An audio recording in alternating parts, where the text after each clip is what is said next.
जय राम कृष्ण हरी जय जय राम कृष्ण हरी जय राम कृष्ण हरी जय जय राम कृष्ण हरी जय राम कृष्ण जय जय राम कृष्ण हरी जय राम हरी हरी जय जय राम कृष्ण हरी जय राम कृष्ण हरी जय जय राम कृष्ण हरी जय राम राम राम जय जय राम कृष्ण हरी जय राम हरी हरी जय जय राम कृष्ण हरी हरी हरी जय जय राम कृष्ण हरी राम राम जय जय राम कृष्ण हरी हरी हरी जय जय राम कृष्ण हरी राम राम जय जय राम कृष्ण हरी हरी हरी हरी जय जय राम कृष्ण हरी राम राम जय जय राम कृष्ण हरी राम राम जय जय राम कृष्ण हरी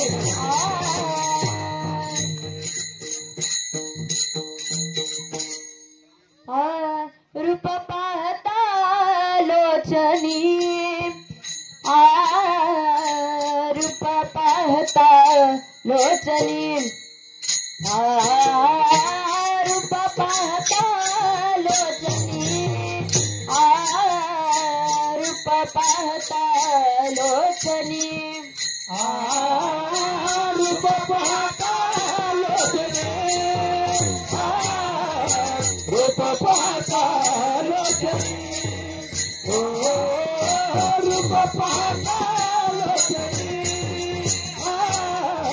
रूप पाहता लोचने सुख झाले हो साजणी सुख झाले हो साजणी सुख झाले हो साजणी सुख झाले हो साजणी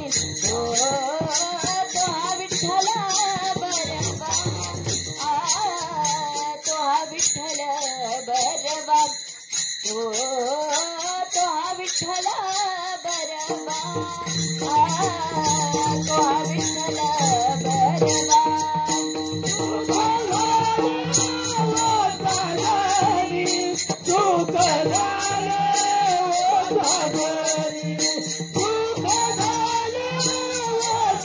विठ्ठल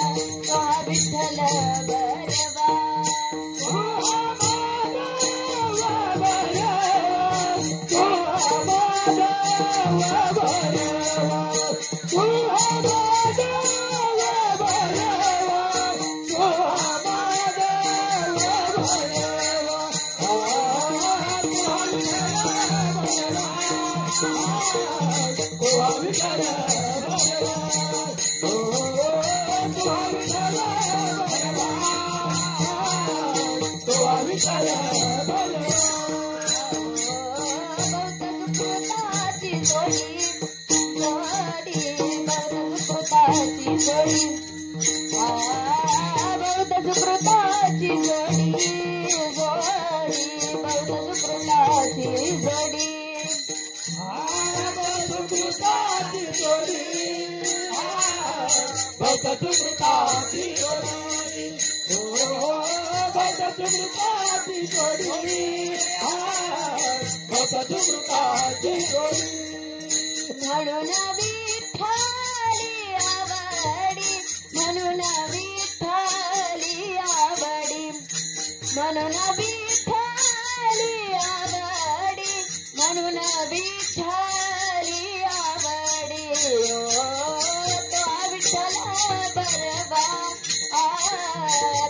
विठ्ठल बरवा विठ्ठल बरवा तो विठ्ठल बरवा म्हणून विठ्ठली आवडी म्हणून विठ्ठली आवडी म्हणून विठ्ठली आवडी ओ विठ्ठल बरवा ओ विठ्ठल बरवा तो विठ्ठल बरवा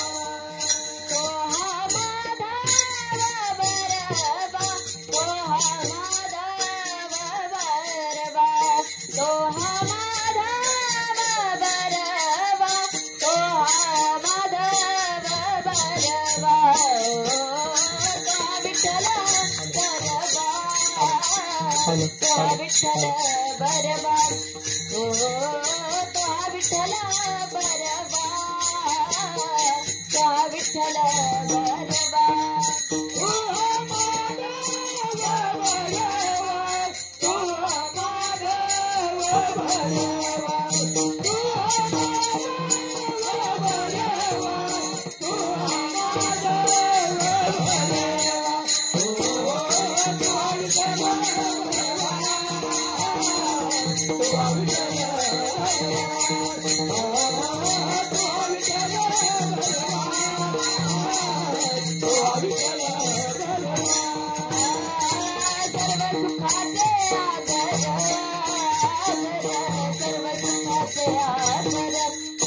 आगर सर्व सुखाचे आगर सर्व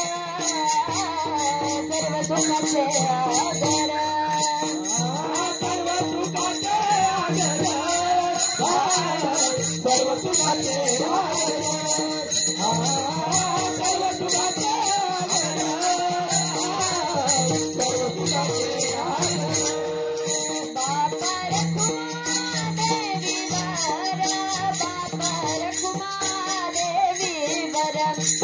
बापर कुमारे विवर बापर कुमारे विवर ओ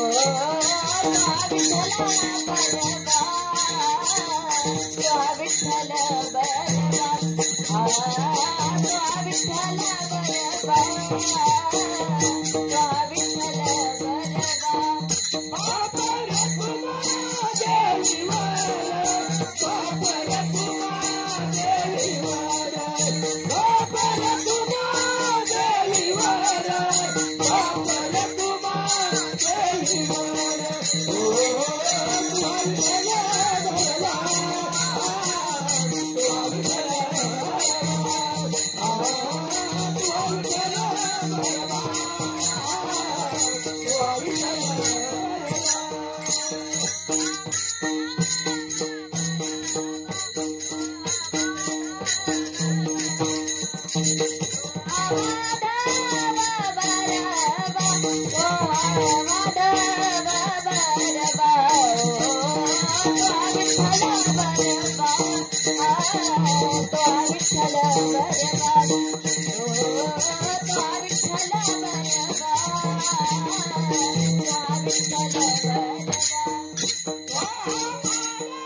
संत माया बाप कृपावंत माया बाप कृपावंत कायमी पतित कीर्तिवानु कायमी कायमी पतित कीर्तिवान कायमी पतित कीर्तिवान अवतार तुम्हा धराया कारण अवतार तुम्हा धराया कारण अवतार तुम्हा धराया कारण अवतार तुम्हा धराया कारण उद्धर यातन जड जीवा जरा देवा उद्धरा जरा देवा वाढवया सुख भक्ती भाव धर्म सुख भक्ती भाव वाढवया सुख भक्ती भाव धर्म सुख भक्ती भाव गुणाचार नाम विठोबाचे नाम विठोबाचे नाम विठोबाचे अवतार तुम्हा धराया कारण अवतार तुम्हा धराया कारण अवतार तुम्हा धराया कारण अवतार तुम्हा धराया कारण उद्धर या जन जड जीवा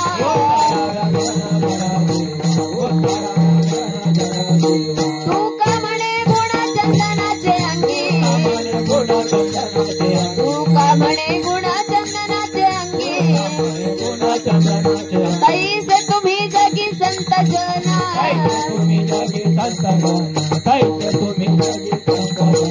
अवतार तुम्हा धराया कारण अवतार तुम्हा धराया कारण अवतार तुम्हा धराया कारण अवतार तुम्हा धराया कारण उद्धर या जन जड जीवा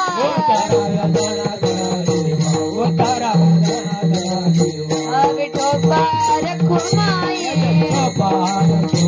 विठोबार खुमाये विठोबार खुमाये जय जय विठोबार खुमाये जय जय विठोबार खुमाये जय जय विठोबार खुमाये जय जय विठोबार खुमाये जय जय विठोबार खुमाये जय जय विठोबार खुमाये जय जय विठोबार खुमाये विठोबार खुमाये जय जय विठोबार खुमाये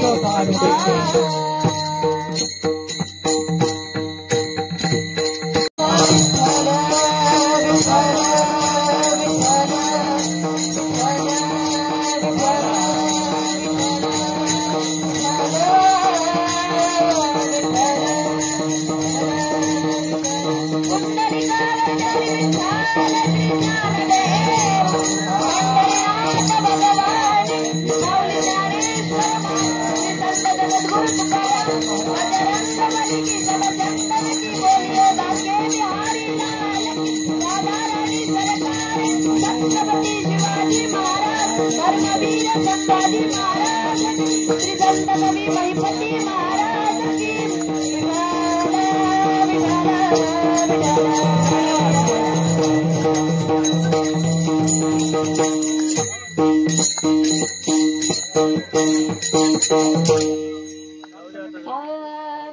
तुम्ही संत माय बाप कृपावंत कायमी पतित कीर्तिवाणू अवतार तुम्हा धराया कारण उद्धरया जन जड जीवा वाढावया सुख भक्ती भाव धर्म कुळाचार नाम विठोबाचे अवतार तुम्हा धराया कारण उद्धरया जन जड जीवा तुका म्हणे गुण चंदनाचे अंगी तैसे तुम्ही जगी संत जन अवतार तुम्हा धराया कारण उद्धरया जन जड जीवा पांडुरंगाकारू प्रथम नमन पांडुरंगाकारू प्रथम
पांडुरंगा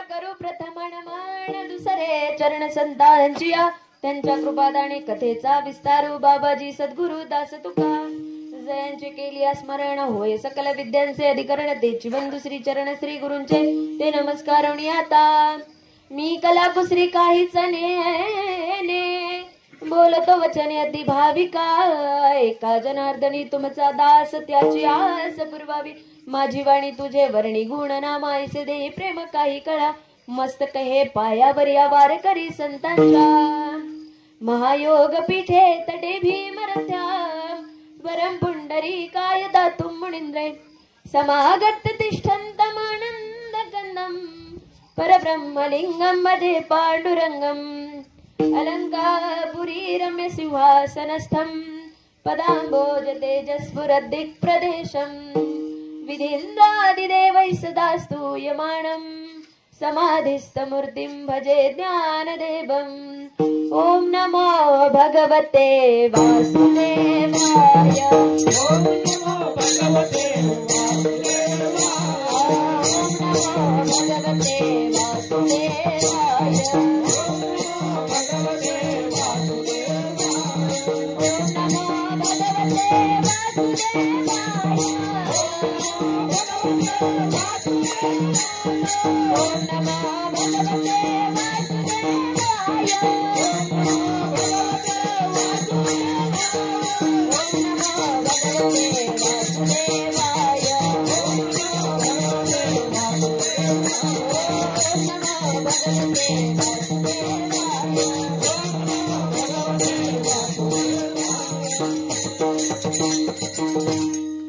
तुम्ही संत माय बाप कृपावंत कायमी पतित कीर्तिवाणू अवतार तुम्हा धराया कारण उद्धरया जना जड जीवा प्रस्तुत प्राप्त प्रसंगी हरि कीर्तन रूपी सेवेकरता घेतलेला अभंग अद्भुत तलावर जन्माला आलेले जड जीवनचा उद्धार करण्याकरता चंदनाप्रमाणे आपला देह जिजवणारे वैराग्याचे मूर्तिमंत पुतळे श्री क्षेत्र देहू निवासी महाराष्ट्र भूषण वारकरी संप्रदायाच्या भक्तीच्या कलशस्थानी असणारे आणि या मृत्यूलोकाच्या नियमांचे उल्लंघन करून सदेह वैकुंठ गमन करणारे संत श्रेष्ठ संत सम्राट जगताचे जगद्गुरु श्री संत जगद्गुरु तुकोबाराय यांचं 4 चरणांचा संतपर प्रकरणातील गोड असणारा अभंग आज आपल्या सेवेकरता घेतलेला विठ्ठल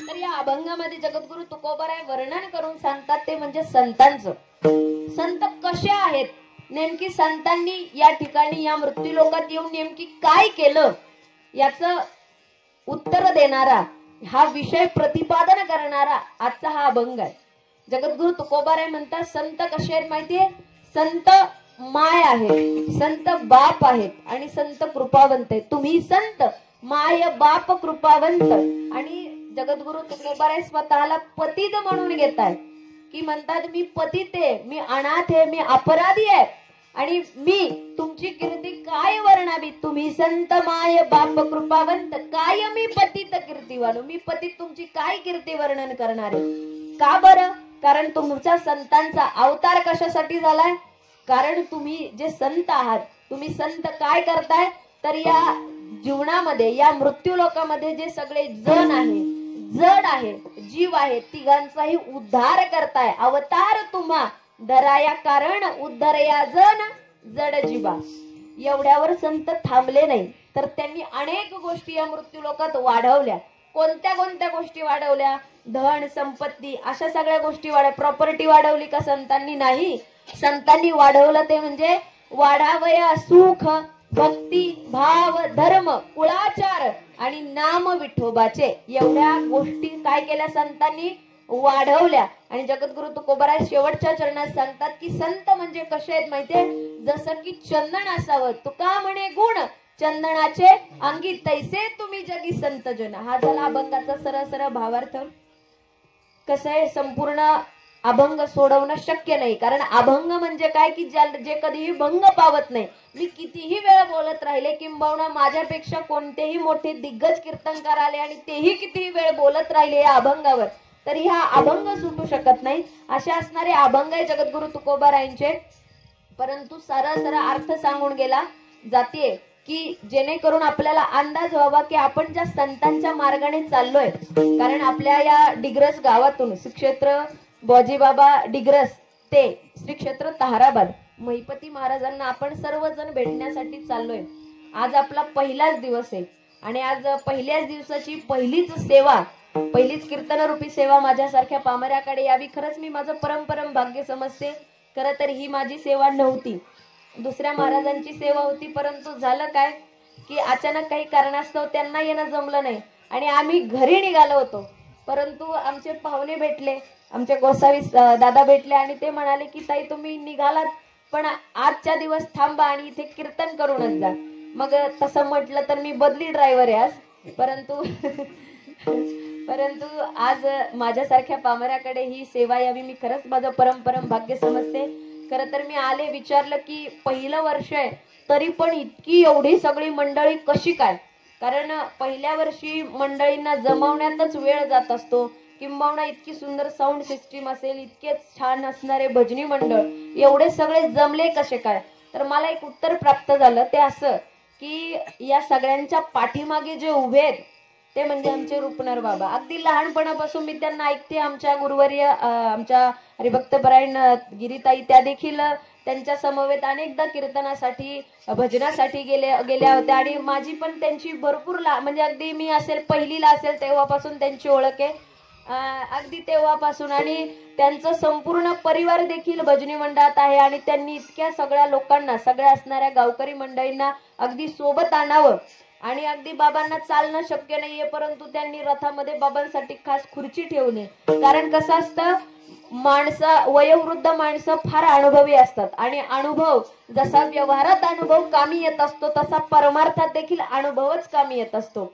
म्हणून त्यांनाही मनापासून धन्यवाद. तसेच चाल म्हणलेले दोन्ही दादा, त्यानंतर इकडे उपस्थित सर्व डिग्रस मालुंजे या गावचे सगळे भजनी मंडळ, आमचे विनेकरी बाबा, आमच्या सगळ्या तुळशीवाल्या कळशीवाल्या माता भगिनी, आमचे चोपदार काका, सुंदर अशी ज्यांनी मृदुंगाची साथ करावी. दादा तुम्हाला देखील मनापासून धन्यवाद. खरं तर या सगळ्या मंडळींना मला वाटतं मी लहानपणापासून ऐकते. म्हणजे तुमचे चेहरे माझ्या ओळखीचे, नाव जरी नसले तरी तुम्हा सर्वांचे चेहरे माझ्या ओळखीचे आणि सुंदर तुम्ही सर्वांनी अगदी मी तुमच्या अगदी मुलीच्या वयाची आहे परंतु तरी तुम्ही सर्वांनी मला साथ द्यावी. खरंच मनापासून तुमचं धन्यवाद व्यक्त करते. माझ्या समवेत माझे पिताश्री, कारण ज्यांच्याकडून मला हा वारकरी संप्रदायाचा वारसा मिळाला, ज्यांच्याकडून बाळकडू मिळाले ते देखील या ठिकाणी उपस्थित आहे आणि आपले हे सुंदर क्षण परत एकदा परत आपण बघावेत म्हणून दादांचा युट्यूब चॅनल ते देखील या ठिकाणी उपस्थित आहे. युट्यूब चॅनलचं नाव काय दादा? महासत्ता युट्यूब चॅनलचे दादा देखील या ठिकाणी उपस्थित आहे. त्यांना देखील मनापासून धन्यवाद. आता बसू का खाली? विठ्ठल विठ्ठल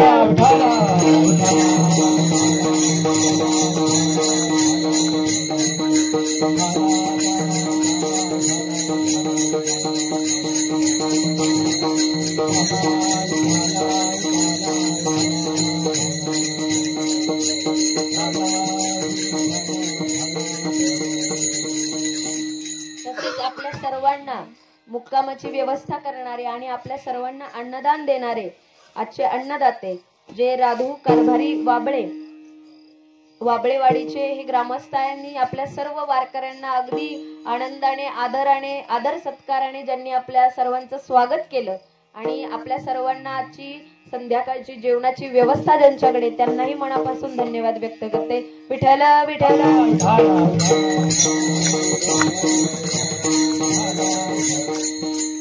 तुम्ही संत माय बाप कृपावंत कायमी पतित कीर्तिवाणू अवतार तुम्हा धराया कारण उद्धरया जन जड जीवा.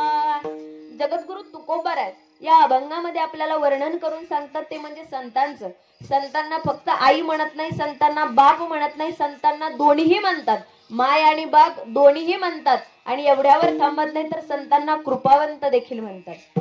आता आई काय करते, संतांना का बरं आई म्हणावं तर काकड्यात उत्तर सापडतं. ऐसी कळवळ याची जाती करी लाभावीन प्रीती, अशी संतांची जात आहे की ते काय करतात, लाभावीन प्रीती करतात. बरं, त्यांना बाप का म्हणतात?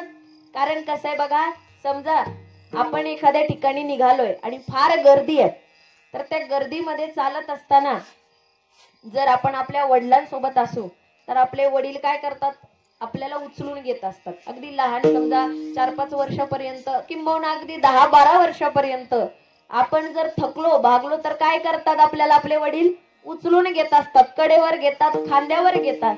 तसे संत आहेत बघा. आपण निघालोय वारीला, आज आपण जवळजवळ 25 किलोमीटर चालत आलो की नाही, बरोबर की नाही? आता मला सांगा, जर तुम्हाला सांगितलं असतं की आपल्याला निघायचंय, परंतु ना तुमच्या सोबत टाळ आहे, ना दिंडी आहे, ना पखवाज आहे, ना भजन आहे, तर तुम्ही 25 किलोमीटर चालले असते का? आपल्याला 2 किलोमीटर जायला जीवावर येतं, परंतु संतांनी आपल्याला अगदी सोपा मार्ग काढून दिला. आपण वारीत आलो, अगदी भजन म्हणत म्हणत, आनंद घेत घेत, नाचत गात आपण या ठिकाणी आलो. का बरं आलो? कारण संत म्हणतात की, संत कसे आहेत माहितीये की, आपण थकलो भागलो की आपल्याला कडेवर घेतात. भागली या मज वाहतील कडी, त्यांची येणी जोडी सर्व सुख. म्हणजे संत काय करतात, थकलो भागलो की आपल्याला कडेवर घेतात. म्हणजे खरं खरं कडेवर घेतलं जातं का? नाही. संतांचे वचनच असे की त्या वचनामुळे आपण सहज सहज चालतोय या ठिकाणी. आणि आपण सर्वजण महिपती महाराजांना भेटण्यासाठी निघालोय. हे महिपती महाराज कोण येतो? 18व्या शतकात ज्यांचा जन्म झाला. अगदी त्यांच्या वडिलांपासूनची त्यांची परंपरा होती की पंढरपूरची वारी करायची. परंतु 60 वर्ष उलटून गेले तरी पुत्र प्राप्ती झाली नाही, संतान प्राप्ती झाली नाही. दादोजी पंतांनी विचार केला, त्यांचे वडील महिपती महाराजांचे वडील दादोजी पंतांनी विचार केला की आता ही जी परंपरा आहे वारीची, ही पुढे कोण चालवणार, असा विचार केला. परंतु साक्षात पांडुरंग परमात्म्याने त्यांना दृष्टांत द्यावा आणि कोण घरी यावं, तर त्यांच्या घरी, त्यांच्या घरामध्ये जन्म व्हावा महिपती महाराजांचा. आणि त्या महिपती महाराजांनी वारीची परंपरा तर चालू ठेवलीच, परंतु मला असं वाटतं की इतके मोठे संत होऊन जावे की त्यांनी देवाची वारी करावी, यात काय नवल, देवाने त्यांची वारी करावी. इतके मोठे संत, जगद्गुरु असणारे आपले संत महिपती महाराज होऊन गेले की ज्यांनी भक्त विजय असणारा ग्रंथ लिहिला. अनेक संतांचं चरित्र वर्णन करणारे ग्रंथ ज्यांनी लिहिले. आपल्या समोर संतांचं चरित्र आणलं की साक्षात जगद्गुरु तुकोबारायांनी ज्यांना दृष्टांत द्यावा, साक्षात भगवान परमात्म्याने ज्यांना दृष्टांत द्यावा, असे असणारे संत कवी महिपती महाराज आहे. आणि ज्यांच्या भेटीला आपण सर्वजण काय झालोय, निघालोय. असे संत कवी जे महिपती महाराज आहे, यांच्याकडे हिशोबाचं काम होतं. हिशोबाचं लेखनाचं काम असायचं. परंतु एक दिवस पूजा करत असताना झालं काय की, पूजा करत असताना त्यांना आवाज दिला की तुम्हाला या हिशोबाच्या कामानिमित्त बोलावलंय. त्यांनी सांगितलं की बाबा रे, एक काम कर, माझी पूजा होऊ दे, 10-15 मिनिटात मी येतोच. परंतु त्यांनी सांगितलं नाही नाही, तुम्हाला आत्ताच निघावं लागेल. असं म्हटल्यानंतर देवाची पूजा मध्येच थांबवली आणि हिशोबाचं काम करण्यासाठी गेले.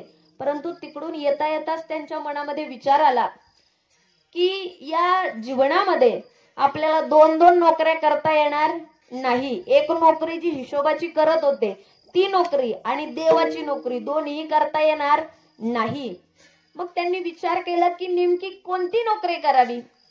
मग त्यांच्या डोक्यात कदाचित असा विचार आला असेल की जर व्यवहारामध्ये जर आपण दास बनून राहिलो तर व्यवहारातला दास नेहमी दासच राहतो, परंतु जर परमार्थात गेलो तर परमार्थातला दास हा दास राहत नाही. प्रमाण सांगू, तुकोबाराय म्हणतात, राम म्हणता रामची होईजे, पदी बैसवना पदवी घेईजे. म्हणजे आपण जर भगवंताचं नामस्मरण करत राहिलो तर एक दिवस असा येतो की माझा भगवान परमात्मा त्याच्या स्वतःच्या पदावर, स्वतःच्या ठिकाणी आपल्याला बसवत असतो. विठ्ठल विठ्ठल. संत कवी महिपती महाराजांनी हाच विचार केला आणि तो विचार करून त्यांनी फक्त आणि फक्त भगवंताची नोकरी करावी, भगवंताचं दास बनून राहावं आणि इतक्या सगळ्या ग्रंथांची निर्मिती करावी. म्हणून आपण सर्वजण त्यांच्याकडे जातो. का असं झालंय की आपल्याकडे फारच वेळ आहे, फार पैसा आहे, काही करायलाच नाही म्हणून निघालो? नाही. आपल्याकडे भरपूर गोष्टी आहे करण्यासाठी, परंतु तरी सुद्धा आपल्या संसारातला वेळात वेळ काढून आपण त्या संतांच्या द्वारात निघालो का? कारण माझा भगवान परमात्मा सुद्धा ज्यांच्या घरी येतो ते संत किती मोठे असतील, म्हणून संत मोठे आहेत. मग जगद्गुरु तुकोबाराय वर्णन करतात, संत माय आहेत, संत बाप आहे, संत कृपावंत आहे. कृपावंत कसे हो? काय करतात नेमकी संत? संत नेमकी इथे आले कशासाठी? तर एक प्रमाण आहे सुंदर. आम्ही वैकुंठवासी आलो याची कारणासी, आम्ही वैकुंठवासी आलो याच्या कारणासी. बोलिले ते ऋषी सात भावे वर्ताया, सात भावे वर्ताया. झाडू संतांचे मार्ग आडराणी भरले जग, झाडू संतांचे मार्ग आडराणी भरले जग.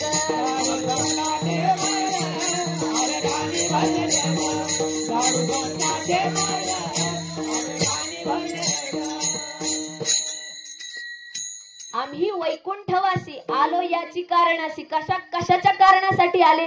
बोलिले जे ऋषी साच भावे वर्ताय. जे ऋषी बोलून गेले, जे सांगून गेले ते वर्तन करण्यासाठी, ते वागण्यासाठी संत या ठिकाणी अवतार घेतात. कशासाठी अवतार घेतात असं विचारण्यात आलं तर संत सांगतात की हे जे सगळे मृत्यू लोकातील जेवढे सगळे जण आहेत ते जे सगळे काय झालंय, आता कलियुग सुरू झाले आणि कलियुगाचं वार फार भयंकर आहे.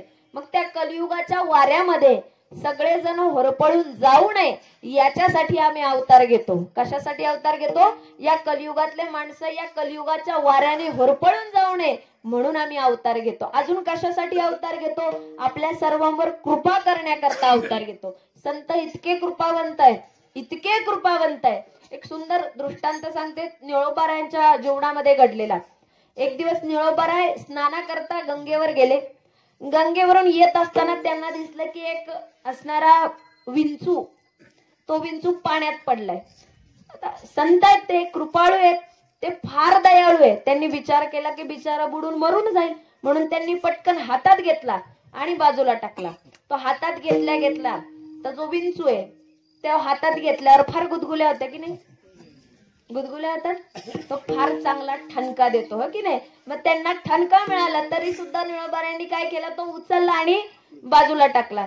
पण झालं काय, तो विंचू परत पाण्यात गेला. परत निळोबारायांनी उचलला, परत बाजूला ठेवलं, परत त्याने ठणका दिला होता.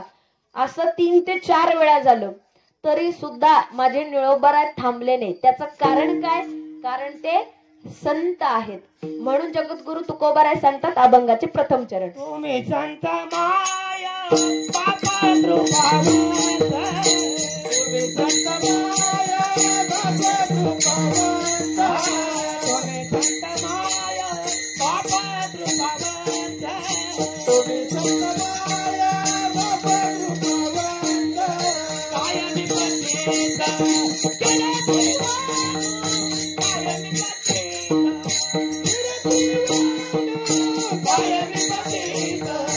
केले देवा, कायमी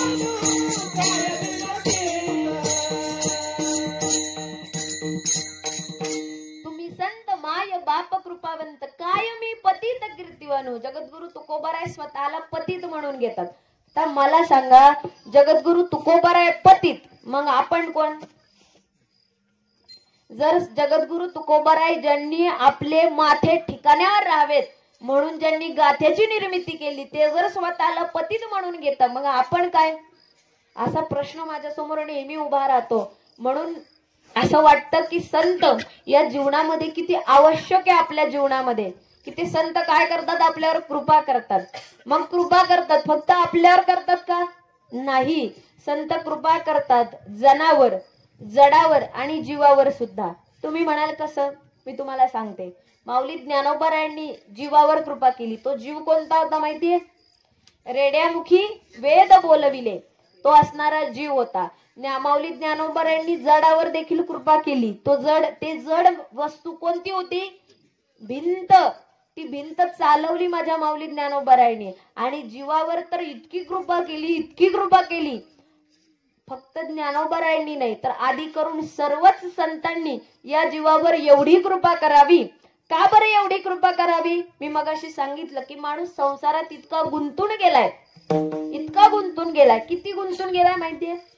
एक दिवस एक मनुष्य जंगलामधून चालला होता. जात असताना नेमकी त्याला एका वाघाने पाहिलं. वाघाने पाहिलं, आता वाघही बऱ्याच दिवसापासून उपाशी होता.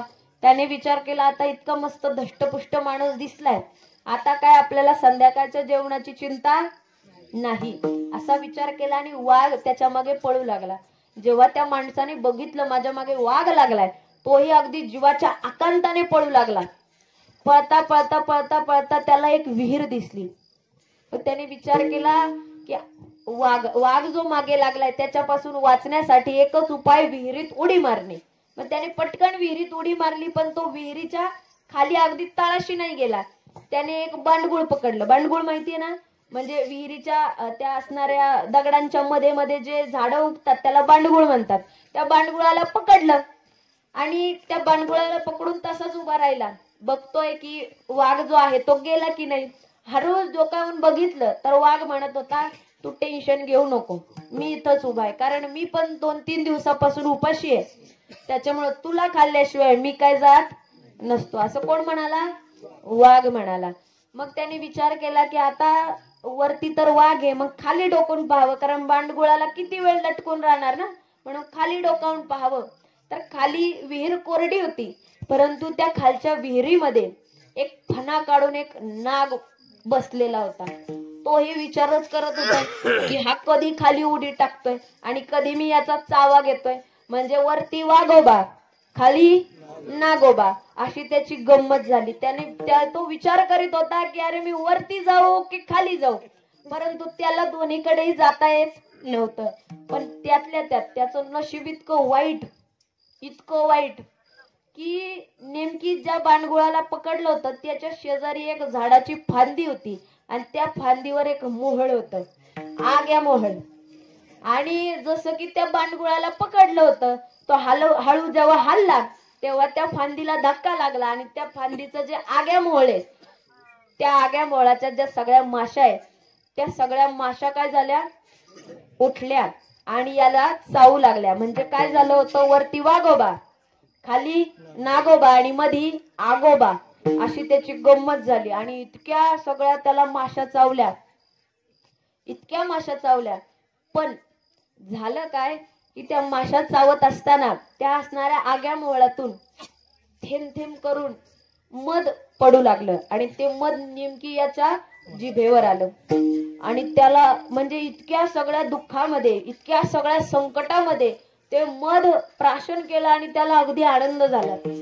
मग आपलं देखील तसंच आहे, आपलं देखील कसं आहे, तसंच आहे.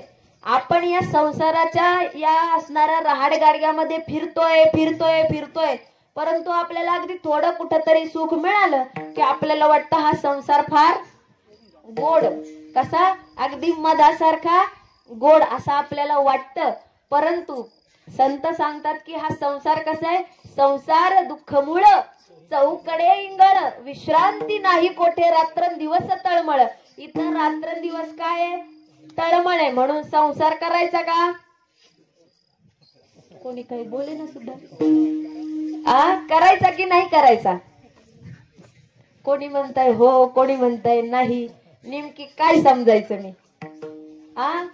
संसार करायचा की नाही? तर संसार करायचा. आधी करून सगळ्या संतांनी सुद्धा संसार केला होता, परंतु काय, संसारात असून नसल्यासारखा संसार करायचा. म्हणजे बाहेर वर करणे दिसतं आपण संसारातच आहोत, परंतु आतल्या आत काय करायचंय, भगवंताचं नामचिंतन करायचंय. कसं करायचंय? सगळ्यांनी अगदी वर हात करायचे आणि सर्वांनी मुखाने नामस्मरण करायचे, हाताने टाळी वाजवायची. विठोबा रखुमाई, विठोबा रखुमाई, विठोबा रखुमाई, विठोबा रखुमाई.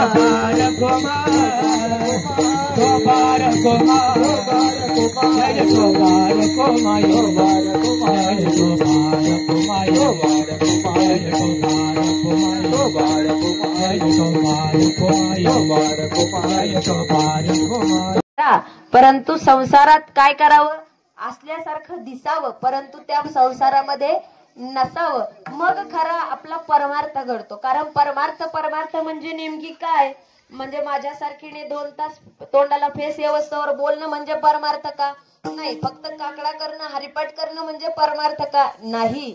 परमार्थ म्हणजे काय? संत सांगतात परमार्थ हे महाधन जोडी देवाचे चरण जोडण्यासाठी जे असतात तो खरा परमार्थ आहे. परम अर्थ या जगामध्ये कुठलंच असं ऐश्वर्य नाही की जे ऐश्वर्य आपण परमार्थासोबत ज्याची तुलना करू शकतो. कारण ते परमार्थ आहे. अर्थ म्हणजे धन संपत्ती, परंतु सगळ्यात परम असणारा अर्थ म्हणजे काय? परमार्थ. की ज्या परमार्थाने आपण भगवंताचं नामचिंतन करतो, ज्या परमार्थाच्या जोरावर आपण सगळे या ठिकाणी संतांच्या द्वारात जातो, या परमार्थाच्या जोरावर आज आपण सर्वजण पायी एवढं 25 किलोमीटर आलोय, म्हणजे हा खरा परमार्थ आहे. हा वारी करायची. वारी म्हणजे नेमकी काय? तर वारी की ज्यामुळे ही जी आपली जन्म मरणाची वारी जी चुकल्या जाईल. कारण संत म्हणतात की किती वेळा जन्मा यावे, किती व्हावे फजित. किती वेळा जन्माला यायचं, किती वेळा फजिती करून घ्यायची स्वतःचे. अगदी राहाडगाडग्याप्रमाणे, अगदी जसं घड्याळाचं काटा फिरतो त्या पद्धतीने आपण फिरतच राहायचं का नुसतं? या योनीतून त्या योनीत, त्या योनीतून दुसऱ्या योनीत, 84 लक्ष योनीमध्ये फिरता फिरता आपल्याला हा नरदेह प्राप्त झालाय. हा नरदेह कशासाठी प्राप्त झालाय? तर भगवंताच्या भजनासाठी. देवे दिला देह भजना गोमटा, तोया झाला फाटा बाधिकेचा. कशासाठी हा नरदेह प्राप्त झाला? फक्त जीवन जगण्यासाठी का? फक्त पोट भरण्यासाठी का? तर नाही. हे जीवन प्राप्त झालं कशासाठी? भगवंताच्या भजनासाठी. कारण हा बघा, जीवनामध्ये 3 गोष्टी फार दुर्लभ सांगितलंय. जगद्गुरु शंकराचार्य वर्णन करून सांगतात विवेक चूडामणी या ग्रंथामध्ये 3 गोष्टी अगदी दुर्लभ आहे. त्यातली पहिली गोष्ट म्हणजे हा नरदेह. हा नरदेह किती दुर्लभ आहे, किती दुर्लभ आहे. नरदेह दुर्लभ जाणा, नरदेह दुर्लभ जाणा,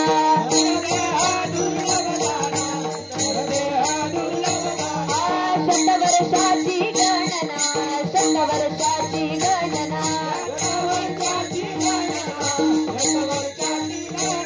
त्यामध्ये दुःख यातना, त्यामध्ये दुःख यातना, तुम्ही आठवा मधुसूदना, तुम्ही आठवा मधुसूदना, तुम्ही वसुदेव म्हणा, तुम्ही वसुदेव म्हणा, तुम्ही वसुदेव म्हणा, तुम्ही वसुदेव म्हणा.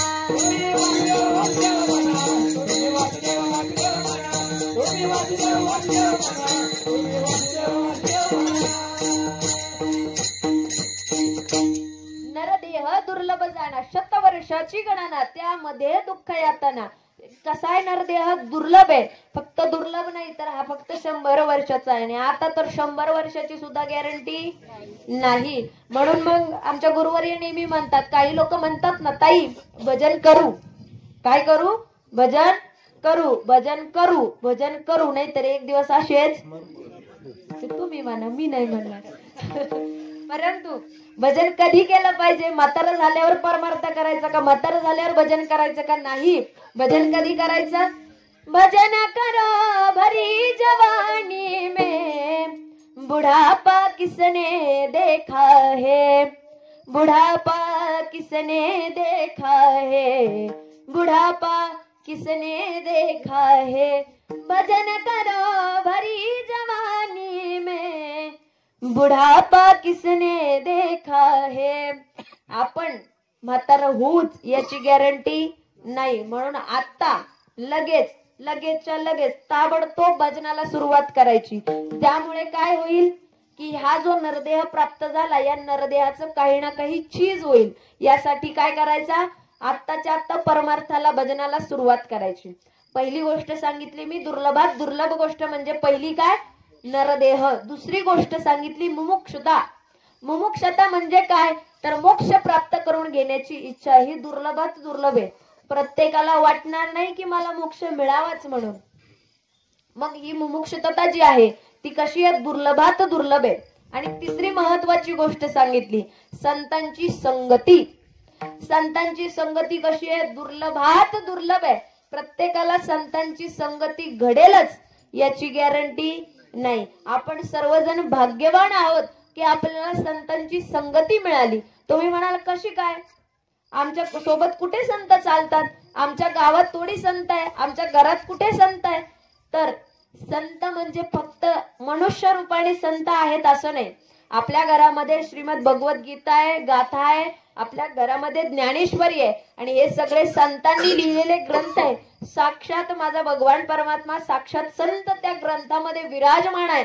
म्हणून त्या ग्रंथांची संगती केली म्हणजे संत संगती प्राप्त होत असते. आणि संत संगती प्राप्त झाली की काय होतं, संतन के संग जरा लाग रे तेरी अच्छी बनेगी.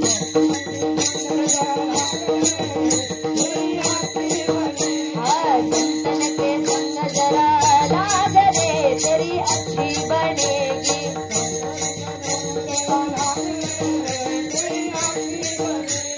अच्छी बनेगी तेरी बिगड़ी बनेगी. अच्छी बनेगी तेरी बिगड़ी बनेगी. हरिचरण में जरा लाग रे तेरी अच्छी बनेगी. संतन के संग जरा लाग रे तेरी अच्छी बनेगी.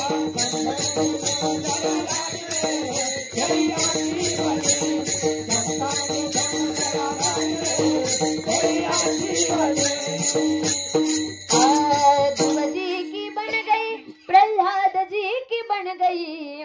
ध्रुव जी की बन गई प्रहलाद जी की बन गई.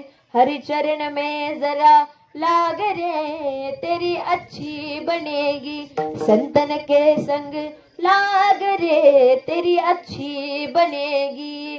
संतांच्या संगतीत गेलं की आपली जी काही आपण जे काही आहोत, मनुष्य जन्म आपल्याला प्राप्त झाला, या जन्माचं सार्थक झाल्याशिवाय राहणार नाही. कारण संतांची संगती कशी आहे, दुर्लभ आहे. बहु अवघड आहे संत भेटी, तरी जग जेठी कृपा केली. संतांची संगती कशी आहे, फार दुर्लभ आहे. परंतु जर भगवंताची कृपा असेल तर संतांची कृपा होते. आणि जर संतांची कृपा झाली तर भगवंताची कृपा झाल्याशिवाय राहत नाही. अगदी सांगायचं झालं तर अगदी छोटेसे ध्रुव बाळ होते, अगदी 5 वर्षांचे ध्रुव बाळ. परंतु त्यांना संतांची संगती प्राप्त व्हावी, माझ्या नारद मुनींनी त्यांना उपदेश करावा. आणि त्या ध्रुव बाळ म्हणजे आज आपण म्हणतो की ध्रुव तारा, आढळ पद ज्यांना प्राप्त व्हावं असे ध्रुवजी महाराज. परंतु त्यांना संगती कुणाची प्राप्त झाली, संतांची प्राप्त झाली. वाल्या कोळी की ज्याचे 7 रांजण भरले होते, कशाने, छोट्या छोट्या दगडांनी, की एवढे माणसं त्याने मारले होते. त्या वाल्या कुळीचा वाल्मिकी ऋषी ज्यांनी केले ते सुद्धा कोण होते, संत होते. म्हणजे काय संतांचे उपकार काय वर्णन करावे, आपल्याकडे शब्द सुद्धा अपुरे आहेत, इतके संतांचे आपल्यावर उपकार आहेत. आणि याच्यासाठी संत आपल्या या ठिकाणी अवतार घेत असतात. अभंगाचे द्वितीय चरण. अवतार तो अवतार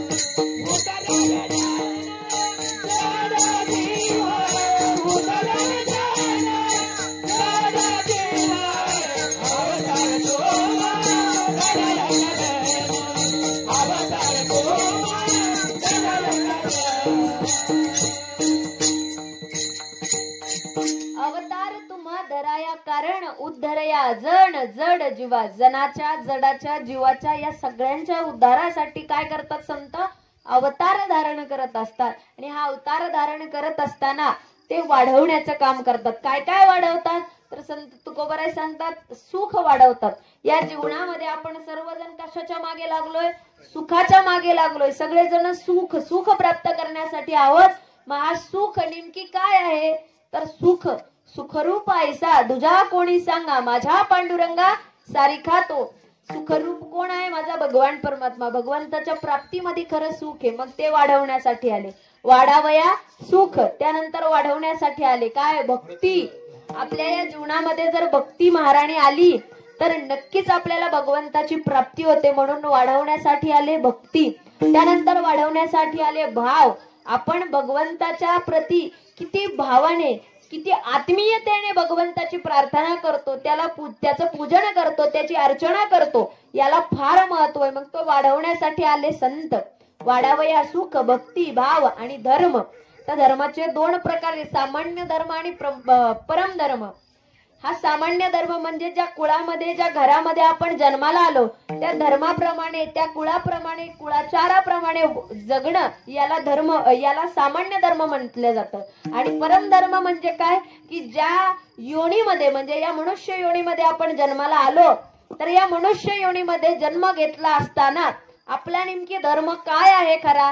तर भगवंताचं चिंतन करणं आपला खरा धर्म आहे. आणि ते भगवंताचं चिंतन म्हणजे परम धर्म आहे. हा धर्म वाढवण्याकरता संत आले. एवढ्यावर संत थांबले नाही, तर पुढे सांगतात जगद्गुरु तुकोबाराय वाढवण्यासाठी आले कुळाचार. ज्या कुळामध्ये जन्म झाला, म्हणजे फक्त कुळाचार म्हणजे ज्या घरात, ज्या कुळात जन्माला आलो तेवढं कुळ नाही, तर ज्या योनीमध्ये, ज्या मनुष्य योनीत जन्माला आलो त्या कुळाचाराप्रमाणे जगणं हे शिकवण्यासाठी, हे वाढवण्यासाठी संत आले. आणि एवढ्यावर थांबले नाही, तर माझ्या भगवंताचं, माझ्या विठोबाचं नाम वाढवण्यासाठी कोण आले? संत आले. वाढावया सुख, भक्ती, भाव, धर्म, कुळाचार, नाम विठोबाचे. यासाठी संतांचं येणं होतं, यासाठी संत अवतार घेतात. आणि असे असणारे संत कसे आहेत? की ज्यांच्या अंगी चंदनाचे गुण आहे. अभंगाचं शेवटचं शरण. तुक म्हणे गुण चंदनाचे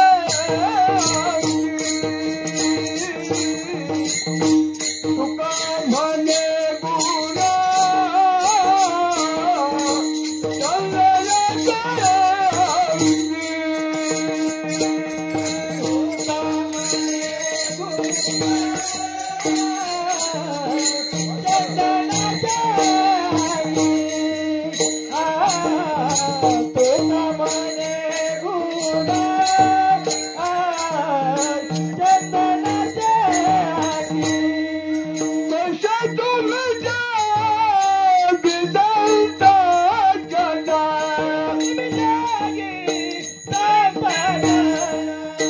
अवतार तुमा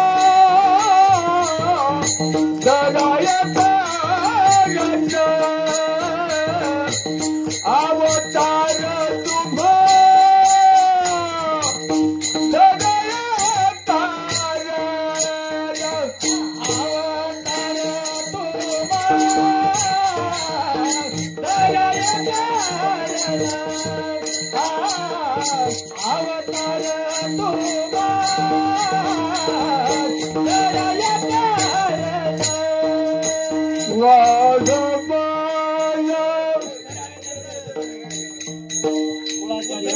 उधरया जना जगजिमा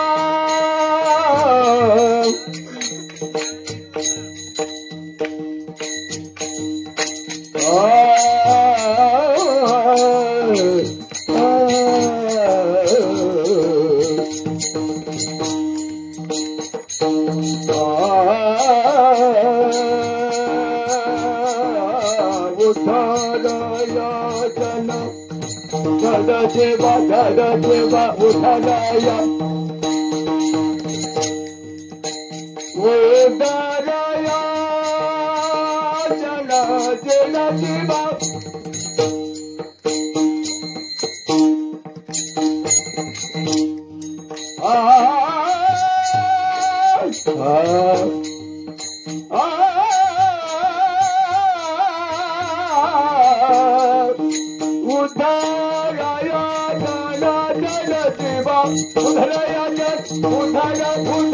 उधरया जनाची बा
आजोबांसाठी एकदा सर्वांनी टाळ्या वाजवायच्या. वयाच्या 86व्या वर्षी इतका आवाज चालणं खरंच फार मोठी गोष्ट आहे. बाबांना आले आले सहज मी विचारलं, बाबा वय काय चालू असेल? म्हणाले 86. म्हटलं बाबा इतक्या वयातही इतका सुंदर आवाज, अगदी भगवंताची देणे, सरस्वती मैयाची कृपा आहे त्यांच्यावर. इतका सुंदर त्यांचा गळा आहे आणि आपण सर्वजण त्यांच्याच माध्यमातून त्यांच्याच मार्गदर्शनाखाली आपण सर्वजण निघाले.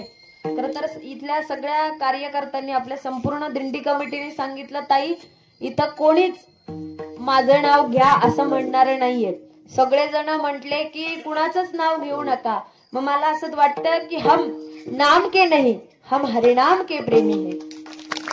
तर अगदी सर्वांच्या मनापासून अगदी आभार व्यक्त करते. सगळे असणारे आमच्या गावातील संपूर्ण असणारे दिग्रस, मालुंजे, आजूबाजूच्या परिसरातून आलेले सगळे भजनी मंडळ, अगदी सगळ्यांची ओळख आहे माझी चांगली. लहानपणापासून सगळ्यांना बघत आले, ऐकत आली आहे. नावानिशी नाही जास्त ओळखत कुणाला, पण माहिती आहे सगळे. आमचे विनेकरी बाबा, आमच्या कळशी तुळशीवाल्या माता, आमचे चोपदार काका, सुंदर ज्यांनी मृदुंगाची साथ करावी, आमचे दोन्ही दादा, इकडे आमचे दादा उभे आहेत, रुपणारे दादा, त्यांनाही मनापासून धन्यवाद.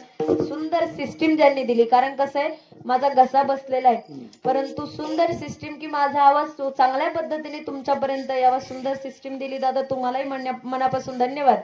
त्यानंतर महासत्ता न्यूज आपल्या युट्यूब चॅनलचे दादा, तुम्हालाही मनापासून धन्यवाद. आणि जे काही जर काही बोलता बोलता चुकून गेला असेल तर कोणाची बहीण कोणाची मुलगी समजून माफ करा. करविली तेसी केली कटकट, बरे की वाईट देव जाणे, तरी न्यूनते पुरते अधिकते सरते करून घ्यावे तुमते विनवित असेल. जर काही चुकलं मकलं असेल तर माफ करा आणि जे काही योग्य असेल ते गुरुवारी यांचं समजून आपल्या पदरामध्ये घ्या. आणि भगवंताच्या चरणी आजची झालेली सेवा अर्पण करते. संत कवी महिपती महाराजांच्या चरणी अर्पण करते आणि सेवेला पूर्ण विराम देते. ज्ञानेश्वर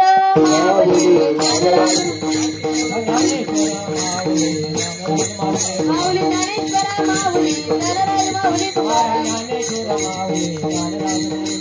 विठ्ठल जय जय विठ्ठल.